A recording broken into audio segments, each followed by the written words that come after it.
Hello bachcho, let us read this question. B and C are fixed points having coordinates 3, 0 and -3, 0 respectively. If the vertical angle BAC is 90 degree, then the locus of the centroid of the triangle ABC has which of these following 4 equations? तो इस problem को solve करने के लिए हमें जिस की concept की ज़रूरत है वो है एक्चुअली दो कॉन्सेप्ट अप्लाई करेंगे। एक तो कॉन्सेप्ट ऑफ लोकस। तो लोकस किसी भी मूविंग पॉइंट का निकालने के लिए आप उसको h, के एज्यूम करते हो और फिर हर पैरामीटर को एलिमिनेट करने के बाद फाइनली इक्वेशन में जो रिजल्टिंग कंडीशन आता है उसमें h की जगह पे x और k की जगह पे y डालते हो, उस तरीके से आपको लोकस मिलता है। और सेकंड है कि सेंट्रॉइड ऑफ अ ट्रायंगल। मान लो कोई भी एक ट्रायंगल है आपके पास, तो उस ट्रायंगल का कोऑर्डिनेट्स अगर हमारे पास x1, y1 फिर x2, y2 और x3, y3 दिया गया है, तो उनका सेंट्रॉइड जो उसका होता है that is given by the formula x1 plus x2 plus x3 by 3 comma y1 plus y2 plus y3 by 3। तो इन दोनों कॉन्सेप्ट्स को अप्लाई करके हम लोग इस प्रॉब्लम को बहुत ही आसानी से सॉल्व कर सकते हैं। कैसे? Let us see. तो देखिए B and C are fixed points having coordinates 3, 0 and -3, 0 और vertical angle BAC is 90 degree. तो यहाँ पे एक बहुत ही इंटरेस्टिंग कॉन्सेप्ट हमें याद रखना है कि कैपिटल B जो पॉइंट है वो 3, 0 है और कैपिटल C जो पॉइंट है वो -3, 0 है। और की कॉन्सेप्ट में एक और कॉन्सेप्ट यहाँ पे हम लोग अप्लाई करेंगे, दैट इज थर्ड कॉन्सेप्ट जो है वो है किसी भी सर्कल में अगर आप एक डायमीटर ड्रॉ करते हो तो उस डायमीटर के एंड पॉइंट से सर्कल के ऊपर कोई भी पॉइंट अगर ले लिया तो ये हमेशा 90 डिग्री होगा।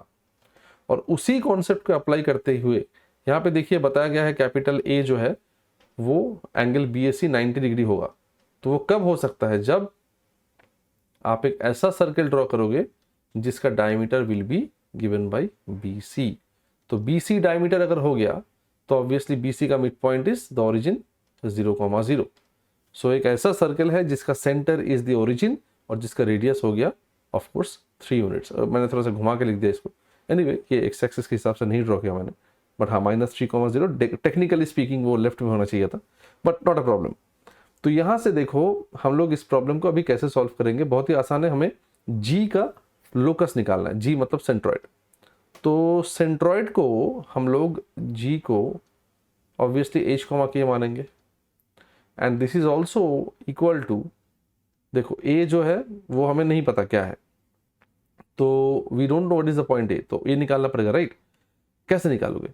तो यहाँ पे we are going to apply the concept of parametric equation. Parametric equation मतलब एक ऐसा सर्कल जिसका सेंटर ओरिजिन पे है और रेडियस 3 है, तो उस सर्कल के ऊपर कोई भी point can be represented as 3 cos theta, 3 sin theta.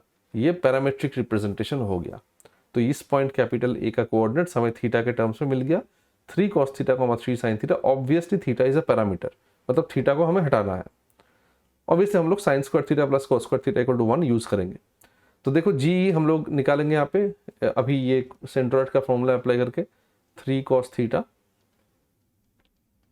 Plus 3 minus 3 divided by 3 comma 3 sin theta plus 0 by 3। So basically ये G जो है वो आ गया cos theta, sin theta. That means H is cos theta and K is sin theta. ठीक है? Therefore H is cos theta and K is sin theta। तो अगर हमें थीटा को एलिमिनेट करना है हम लोग क्या कर सकते हैं? Obviously H squared plus K squared equals cos square theta plus sin square theta, that will be 1। That means the required locus is going to be x squared plus y squared equal to 1, which means definitely option A is going to be the correct answer to this question. I hope you understood this solution. Best of luck.